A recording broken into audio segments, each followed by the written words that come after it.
마태복음 48번째 시간입니다. 새 포도주는 새 부대라는 제목으로 말씀을 나눕니다. 마태복음 9장 9절로 13절 거기에 보면 예수님께서 세관에 앉아있는 마태를 보시고 나를 쫓으라. 그때 마태는 바로 일어나 쫓았다 그랬어요. 그래서 마태의 집에 들어가서 예수님이 세리들과 함께 음식을 함께 먹습니다. 그것을 본 바리새인들이 제자들에게 얘기를 해요. 너희 선생은 세리와 함께 잡수시느냐. 참 그 말에 좀 뼈대가 있는 그런 말. 그때 예수님께서 그 말을 듣고 건강한 자에게는 의원이 쓸데없고 병든 자에게 쓸데있느니라. 그러니까 이 말씀은 내가 의인을 부르러 왔지 죄인을 부르러 온 게 아니다. 그 바리새인들 너네는 의인이라고 자청하고 너네들은 율법의 1인자라고 생각하면서 살아갔지만 내가 너네들을 위해서 온 게 아니다. 나는 죄인을 불러서 구원시키려고 왔다. 그러니까 너희는 가서 내가 누구인지를 알고 배우라. 그거를 말씀하셨어요.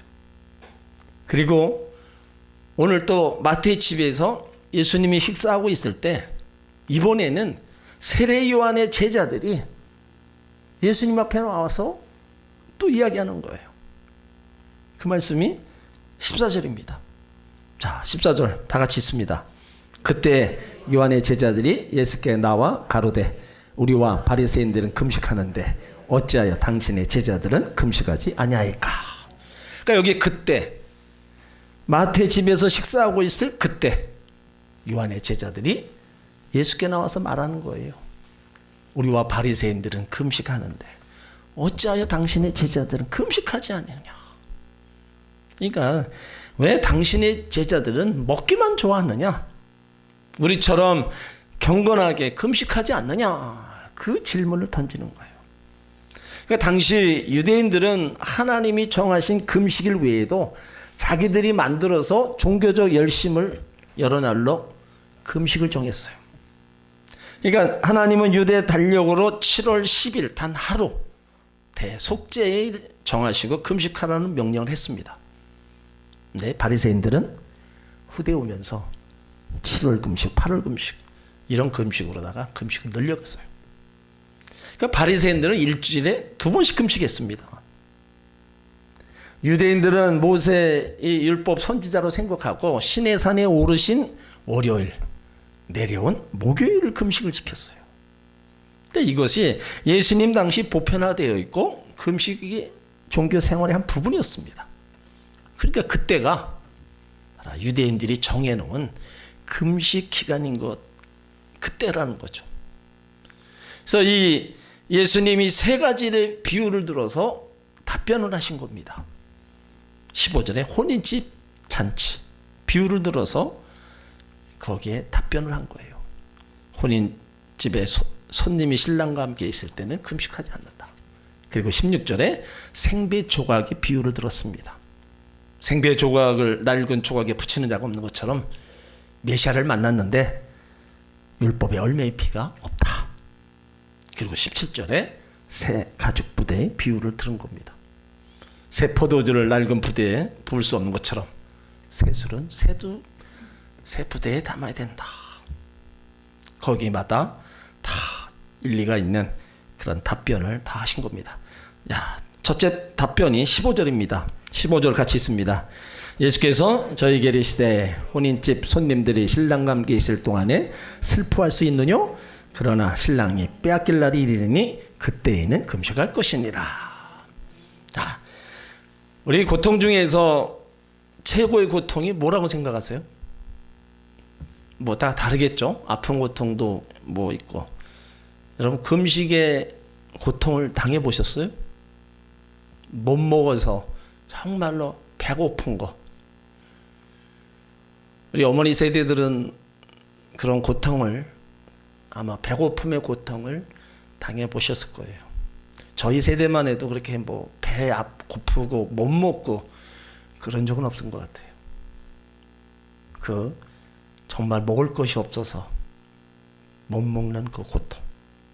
있어서 못 먹는 거가 아니고 정말 먹을 것이 없어서 못 먹는 그런 고통의 때가 우리나라에도 있었습니다. 여러분, 식욕은 하나님이 주신 최고의 본능입니다. 그래서 하나님은 선악과를 통해서 자신의 주권을 시험해 보았는데 아담이 실패하고 말았습니다. 하나님이 주신 이 식욕의 본능. 근데 이것도 우리가 하나님 영광을 위해서 먹으라고 말하고 있어요. 너희가 무엇을 먹든지 마시든지 하든지 다 하나님 영광을 위해 하라. 그러니까 우리가 먹는 것까지도 하나님 영광을 위해서. 이게 하나님이 우리 가운데 주신 말씀입니다. 잔치는 먹고 마시고 즐거운 것으로 아름다운 축제입니다. 근데 금식은 먹는 것을 금하는 고통과 괴로움이에요. 그러니까 예수님은 제자들이 자신과 함께 있을 것을 잔치집에 비유한 겁니다. 여기 신랑은 예수님을 가르치고 혼인집 손님들은 예수 믿는 사람들을 가르치는 거예요. 그러니까 예수님의 요점은 나 있을 때는 금식할 필요가 없다. 함께 기뻐하고 즐거워하고 감격하고 축제를 즐기라는 겁니다. 그 당시 이 금식보다도요, 결혼식을 더 우선시했습니다. 금식의 가장 중요한 의미는 죄를 슬퍼하는 것이지만 결혼식의 가장 중요한 의미는 기뻐하는 데 있어요. 그래서 두 가지가 겹칠 때 금식보다 결혼식이 우선하기 때문에 기쁨을 나누기 위해서 음식을 먹었습니다. 그래서 당시 결혼식은 한 일주일간 했어요. 이 결혼식 축제 기간에 금식의 날이 다가와도 축제하기 위해서 금식하지 않았습니다. 그러나 축제가 끝나면 신랑은 일단 신부에다 데려간 후에 규례대로 금식을 했어요. 그러니까 예수님은 이런 일상적인 경험을 적용해서 세례 요한의 제자들에게 답해 주신 거예요. 참된 금식할 때가 온다. 그때가 언제냐? 신랑을 빼앗길 때다. 제자들에게 신랑 대신 예수님을 빼앗길 날이 올 것이다. 그날은 자동적으로 금식하게 된다. 그래서 그들의 외식적인 금식을 책망했습니다. 신랑을 빼앗길 날이 이르니 그때 금식하라. 여기 빼앗긴다는 것은 갑자기 잡혀간다는 겁니다. 곧 예수님의 체포당하심을 의미하는 거예요. 지금 예수님은 십자가 고난을 내다보시면서 말씀하신 겁니다. 그때에 금식하라는 거예요. 그러면 우리는 금식을 언제 합니까? 금식하신 지 얼마나 오래됐습니까? 기억에 있습니까? 내가 금식하며 기도한 적이 언제였던가? 저는 인천교회 딱 발령받고 일주일을 금식했는데 그냥 은혜로 했어요. 네. 그 다음에 3일, 연초에 3일 이렇게 쭉 하다가 안 먹고 너무 비실비실대고 기운 없다고 누워만 있고, 그래서 생각한 게 이건 아닌 것 같다. 정말로 뼈하게 금식할 때는 기도 은혜 가서 하지만 그러지 않을 때는 먹고 힘내서 열심히 하는 게 낫겠다. 예? 그래서 그 이후에 기도원 올라가서 이렇게 일주일씩 금식한 적은 없어요. 우리 성도님들은 집안에 어려움이 있거나 그러면 기도원 갈 수 없는 그런 상황이 있을 때 또 이렇게 집에서 금식하시는 분도 있어요. 금식은 대단한 능력을 발휘하는 겁니다. 그래서 아무 때나 시도 때도 없이 하는 금식이 아니라 정말로 꼭 필요할 때, 하나님 아니면 안 될 때, 내 옷길을 끊어서라도 하나님이 일하시도록 결단하고 다짐하면서 하는 것, 바로 금식. 그래서 그 금식 기도에는 하나님의 역사가 나타나는 거예요. 근데 될 수 있으면 금식 기도는 기도 은혜가 사야 돼요. 우리가 살면서 이게 참 제대로 되기가 쉽지 않습니다. 그래서 힘들 때, 어려울 때 우리가 금식하고, 때로는 내 하나님의 은혜가 떨어졌을 때 우리가 금식하면서 그 은혜를 다시 한번 회복하기 위해서 우리가 또 금식하면서 하나님의 은혜를 구하는 그 모습, 그런 금식 기도가 꼭 해야 될 상황이라면 여러분 꼭 하시기 바랍니다. 그런 상황이 아니면 더 힘내서 우리가 하나님을 찾아야 되지만, 이거는 하나님이 아니면 안 되는 문제다. 그러면 금식하면서 하나님께 매달릴 때 엄청난 하나님의 역사를 또 보게 될 줄 믿습니다. 그래서 오늘 첫 번째 바리새인들, 그 세례 요한의 그 제자들에게 답변을 하신 게, 예수님 신랑과 함께 있는데 왜 금식하냐? 없을 때 금식해라. 함께 있을 때는 기뻐하고 즐거워하고. 축제를 줄이다가 예수님이 십자가에 고난 당하실 때, 그때 금식하면서 애통하고 기도해라. 자, 그 다음에 두 번째 이제 대답을 또 하십니다. 자, 16절을 읽습니다. 생배 조각을 낡은 옷에 붙이는 자가 없나니 이는 기운 것이 그 옷을 당기어 헤어짐이 더하게 되며. 자, 낡은 옷에 생배 조각을 붙여 바느질을 해서 물에 빨면 생배 조각이 줄어들면서 헌옷이 쪼그라들어 못 쓰게 된다는 거예요. 헌옷에다 새 옷감을 붙이면 헌옷도 버리고 새 옷감도 버리고 다 버리게 된다는 겁니다. 여기 헌옷이란 영적 의미는 낡은 유대 종교를 의미하는 겁니다. 새 옷인 생배는 예수 그리스도의 새 생명을 의미하는 겁니다. 이제 금식에서 한 걸음 더 나아가 예수님이 참신앙의 문제를 말씀하고 계시는 거예요.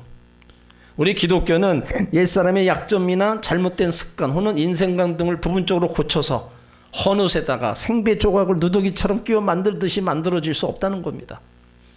그러니까 기독교의 복음은 옛 것을 하나라도 사용하지 아니하고 전적으로 새 옷을 창조한 것임을 선포하는 겁니다. 그러니까 기독교는 개선 종교가 아닙니다. 전적으로 새 생명의 종교예요. 어디에서 따와가지고 그거를 개종해서 만든 그런 종교가 아니라고요. 하나님이 우리 가운데 예수 그리스도를 통해서 새 생명을 주신 바로 귀한 종교가 바로 기독교라는 겁니다. 그러니까 기독교는 새 것에다가 옛 것에다가 새 것을 부분적으로 붙이는 누더기 종교가 아니라 새롭게 되는 피조물의 종교라는 겁니다. 그러니까 복음은 복음이 아닌 것과 섞일 수 없고 타협할 수도 없습니다. 신앙은 오직 하나, 하나님이 주인입니다. 인본주의와 신본주의 섞이면 문제가 됩니다. 그래서 오늘날 인본주의와 신본주의가 섞여 있다는 그런 일들을 참 얘기들을 많이 해요. 분명히 해야 됩니다. 하나님이냐 세상이냐. 어중간하게 양다리 걸쳐놓고 필요에 따라서 이리 갔다 저리 갔다. 이거는 이것도 아니고 저것도 아닙니다. 확실히 하라는 거예요. 바울이 고린도전서 5장 7절에서 너희는 누룩 없는 자인데 새 덩어리 되기 위하여 묵은 누룩을 내어버리라. 우리 6월절 양 곧 그리스도께서 희생이 되셨느니라. 그러니까 성경은 거듭난 것과 새롭게 된다는 것을 같은 뜻으로 설명합니다. 우리가 전도서에 보면 솔로몬이 한 얘기 중에 하나가 새 알에는 새 것이 없다 얘기하고 있어요. 근데 바울은 누구든지 그리스도 안에 있으면 새로운 피조물이 된다고 얘기합니다. 그러니까 우리가 솔로몬과 바울의 증언 속에서 찾을 수 있는 교훈은 해 아래에 있는 것들, 새 것이 없다는 것이고 새롭게 할 수도 없다는 겁니다. 그러나 예수 그리스도가 모든 것을 새롭게 하신다는 겁니다. 여기 영적으로 율법과 복음의 관계를 이제 또 말씀하고 있는 거예요. 생배 조각, 낡은 조각. 율법과 복음의 관계를 얘기하는 겁니다. 그러니까 율법은 미완성이다. 복음은 완성입니다. 예수님이 십자가에서 다 이루셨다. 선언했어요. 그리고 율법은 불완전합니다. 복음은 완전합니다. 선지자들과 사도들의 예언으로 온전히 이루어졌어요. 율법은 요동합니다. 하지만 복음은 견고합니다. 율법은 부자유하나 복음은 자유합니다. 율법 아래의 삶은 언제나 부자유합니다. 그러나 사랑의 법 아래에 있는 자는 항상 자유한 겁니다. 그러니까 낡은 것과 새 것, 이것이 어떻게 같이 어울리냐. 우리가 예수 안에서 새로운 피조물이 됐는데 자꾸 율법에 매일 필요가 없다는 거예요. 그것으로 인해서 정죄받고 매일 율법에 매여서 우리가 살아가면 참 자유도 없고, 예수 안에서 새로 된 피조물로서 우리가 이제 살아갈 것을 얘기하는 거예요. 그러니까 너희가 왜 금식을 않느냐? 꼭 금식을 해야만이 되는 건 아니라는 거예요. 안 할 수도 있는 겁니다. 아무리 율법적으로다가 금식의 날을 정해놓고 하라려도 안 할 수도 있는 거예요. 이제 그것 가지고 정죄하면서 그거 안 하면은 율법을 어긴 자다, 그렇게 하지 말라는 겁니다. 다 예수님으로 더불어 자유함 속에서 우리가 생활하는 그런 새로운 피조물이 되었으니까 그런 것에 매이지 말라는 거예요. 우리가 어떤 거 하나를 딱 정해놓고 이거 안 하면은 뭐 죄입니다, 이거 안 하면 안 됩니다, 그거는요 거기 얽매이는 겁니다. 우리가 구원도 예수 그리스도로 말미암아 우리가 구원받는다는 것을 온전히 믿고 나가야 되는데 그것 가지고는 안 된다, 다른 것을 또 해야 된다, 그거 안 하면은 그 구원도 다 취소된다, 이렇게 얘기하는 것과 똑같은 겁니다. 예수님이 우리 가운데 베풀어 주신 새로운 관계, 바로 율법 안에서 자유함, 이런 것들을 거기서 매여서 우리가 지내가지고는 결코 안 된다는 겁니다. 오늘 요한의 제자들 바리새인들이 그렇게 지금 살고 있는 거예요. 다 이날은 금식해야 된다, 이날은 뭐 해야 된다, 그거 안 하면 죽는다고 생각하는 거예요. 하나라도 범하면 다 율법을 하나라도 범하면 다 죄인이고, 그거 완전히 지키는 사람이 얼마나 있습니까? 그래서 예수님이 율법으로부터 자유케 해주죠. 율법으로 우리는 속량할 수가 없고 거기서 자유케 만들어 주신 거예요. 여러분들 다 예수 안에서 그러므로 자유함을 누리셔야 돼요. 근데 그 자유하며 말씀을 벗어나면은 방종이 되는 겁니다. 말씀을 벗어나면 그게 죄를 범하는 거예요. 자유를 주셨듯이 그 자유를 말씀 안에서 누리고 우리가 살아가야 되는 겁니다. 오늘 세 번째, 이제 예수님 대답이 17절입니다. 우리와 바리새인들이 금식하는데 어찌하여 당신의 제자들은 금식하지 않느냐? 자, 세 번째 대답 17절을 같이 있습니다. 새 포도주를 낡은 가죽 부대에 넣지 아니하나니 그렇게 하면 부대가 터져 포도주도 쏟아지고 부대도 버리게 됨이라. 새 포도주는 새 부대에 넣어야 둘이 다 보존하느니라. 자, 여기 새 술은 새 부대에 넣으라는 겁니다. 하나님 자녀들은 새로운 피조물이 되었습니다. 그렇다면 어떻게 살아야 되는가? 그걸 말씀하는 거예요. 그 여기서 중요한 변화의 개념을 두 가지로 말씀하고 있는 겁니다. 포도주는 변하지 않는 새 것입니다. 포도주는 변하면 변질됩니다. 포도주는 변하면 안 됩니다. 변하지 말아야 새 것입니다. 포도주의 가장 실질적인 본질은 예수님을 말합니다. 그 예수 그때는 어제나 오늘이나 동일하십니다. 복음은 변하지 않아야 됩니다. 변하지 않아야 새 것입니다. 진리는 변하지 않아야 새 것입니다. 새 생명 변하지 않아야 새 것입니다. 믿음도 변하지 않아야 새 것이라는 거예요. 변하지 않아야 새 것이 되는 이 본질, 그것이 바로 새 포도주라는 거예요. 자, 그러면 새 부대는 변해야 새 것이 되는 겁니다. 부대는 안 변하면 낡아져요. 변해야만 새 것이 되는 겁니다. 이것은 우리의 환경 변해야 새 것입니다. 우리의 행위 변해야 되는 거예요. 그러니까 부대는 변해야 되고 안 변하면 부대는 낡아지는 거. 자, 이 두 가지 새 것, 변하지 않아야 새 것이 되는 포도주와 변해야 새 것이 되는 부대, 이게 딱 만나서 두 가지 조화를 지금 이루고 있는 거예요. 변하지 않아야 될 포도주, 이것처럼 변하지 않기 위해서 몸부림치라는 겁니다. 내가 가지고 있는 복음, 내가 가지고 있는 믿음, 이것이 변하지 않게 해 나가야 된다는 겁니다. 그리고 새 부대는 변하기 위해서 몸부림쳐야 된다는 거예요. 그러니까 변화에는 두 가지 변화, 내적 변화입니다. 내 심령의 변화. 그래서 로마서 12장 2절에 너희는 이 세대를 본받지 말고 오직 마음을 새롭게 함으로 변화를 받아. 이 세대를 본받지 말라는 거, 이 세상에 일어나는 모든 거, 거기 쫓아가지 말라는 겁니다. 눈에 보이는 육신의 정령, 안목의 정령, 이상의 사람, 이런 것들을 쫓아가지 말라는 거예요. 마음을 새롭게 해서 변화를 받아서 그런 거 쫓아가지 말라는 거예요. 에베소 4장 22절에도 너희는 유혹의 욕심을 따라 썩어져가는 구습을 쫓는 옛사람을 벗어버리고 오직 심령으로 새롭게 되어 하나님의 의와 진리와 거룩함으로 지으심을 받은 새 사람을 입으라. 유혹의 욕심을 따라 썩어져가는 옛 구습, 그러니까 결국 옛 모습이 유혹의 욕심을 따라가는 것이고, 그것이 결국에는 우리를 망하게 만든다는 거예요. 그러니까 심령을 새롭게 하라. 어떻게 해요?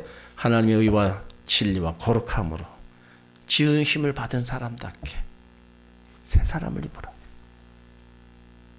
그러니까 오직 우리 심령이 여러분 변해야 된다는 거예요. 이 세대를 우리가 본받지 않는 거 인간의 의지로 참 쉽지 않습니다. 그래도 어떻게 해요? 우리는 내 자신을 쳐서 복종시키면서 말씀과 기도로 하나님이 선하시고 기뻐하시고 온전하신 뜻이 무언가를 분별하는 일에 우리가 살아가야 됩니다. 그러니까 우리 마음의 중심, 내면의 변화가 일어나야 됩니다. 또 우리 의식의 변화입니다. 제자의식의 변화. 그래서 우리 안에부터 여기서부터 속이 변화되면요, 여기서부터 나오는 게 다릅니다. 말이 다르고요, 행동이 달라지고 다 변화가는 거예요. 그러니까 우리가 외적인 변화, 이거는 작심삼일입니다. 여러분 2023년 들어와가지고 뭐 결단한 거 있습니까? 그거 지금 잘 가고 있습니까? 오늘 11일인데 할 거 다 그날 할 거 다 하고 계세요? 그냥 3일로 끝냈습니까? 이거는 외적 변화가, 이거는 3일을 못 간다는 거예요. 그래서 내적으로 먼저 변화가 되면요, 외적인 변화는 그냥 자동적으로 나가는 거예요. 근데 우리 이게 자꾸 거꾸로 하려고 그러니까 이게 오래 못 가고 3일이 끝나는 거예요. 그리고 삶의 변화가 또 일어나는 겁니다. 그러니까 예수님 본문에서 말씀하는 새 부대는 삶의 변화입니다. 행동이 변해야 되고 우리의 모든 삶의 모습들, 이것이 우리 속에 있어야 됩니다. 여러분 정말 변화되기를 원하세요? 정말 새 사람으로 살아가기를 원하세요? 딴 거 없습니다. 그냥 매일 하나님 주신 말씀으로 그냥 내 자신을 자꾸 쳐서 복종시켜야 돼요. 내 자신과의 싸워서 내가 이겨야 되는 겁니다. 그래야 우리는 그 조금 변화의 일들을 우리가 볼 수 있는 겁니다. 이렇게 세 부대의 새술, 오늘 또 우리가 알아야 될 거는 이 새술은 영적인 의미가 뭐냐? 예수님 피로 세운 새 언약이라는 겁니다. 그래서 영원한 생명을 주신 예수님의 영, 성령, 이러한 새 언약, 이런 것들을 우리는 새 부대에 넣어야 된다. 그러니까 오늘 요한의 제자들이 예수님 앞에 질문하는 게 뭐예요? 당신은 거듭났습니까? 당신은 새로워졌는가?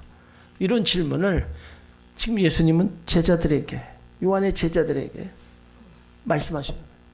그렇다면 우리를 향해서도 마찬가지입니다. 당신은 거듭난 사람이냐? 우리 가운데 물으신다는 거예요. 그 거듭난 심령이 우리에게도 변화된 심령, 구원받은 심령, 성령의 충만한 심령, 이런 부분들이 우리 가운데 나타나기를 원하고 계신 거예요. 그러니까 옛사람을 벗어버리고 새 사람의 옷을 입어야 된다는 거예요. 예수님의 생명 담기에 부족함이 없는 새 부대, 바로 그릇에 담는 겁니다.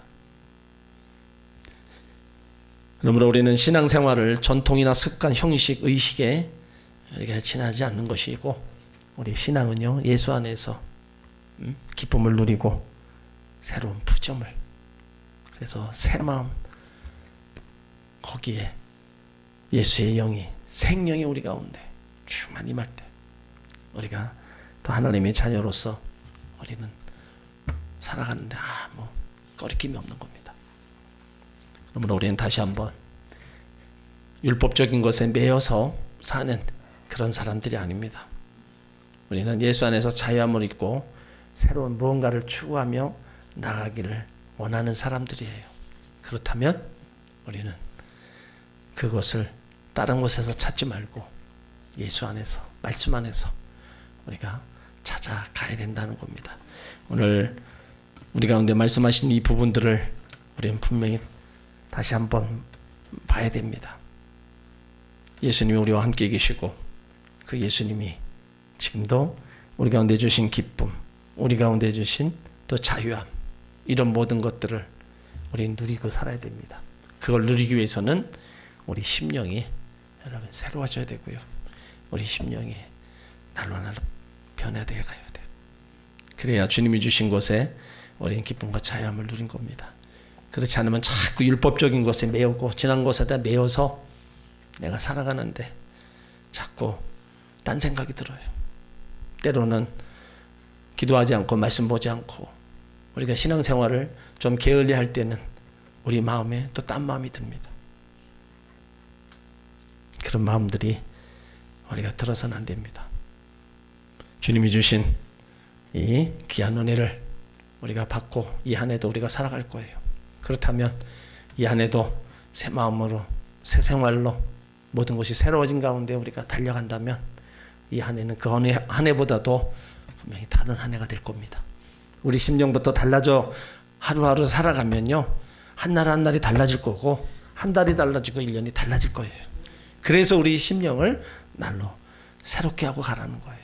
그 새롭게 된 그곳에, 새로운 곳에 들어가야 그것이 잘 보존되는 겁니다. 헌 그릇에다가 아무리 깨끗한 물을 넣어도 금방 물이 더러워져요. 하지만 깨끗한 그릇에다가 깨끗한 물을 넣으면 그대로 보존되는 겁니다. 우리 심령을 깨끗해 하고 그곳에 우리가 말씀과 성령으로 새로워진 그곳에다가 좋은 생각, 좋은 말, 좋은 삶으로, 변화된 삶으로 우리가 계속 살아간다면 여러분 거기에는 아름다운 열매가 분명히 맺어지게 될 줄 믿습니다. 기도합니다.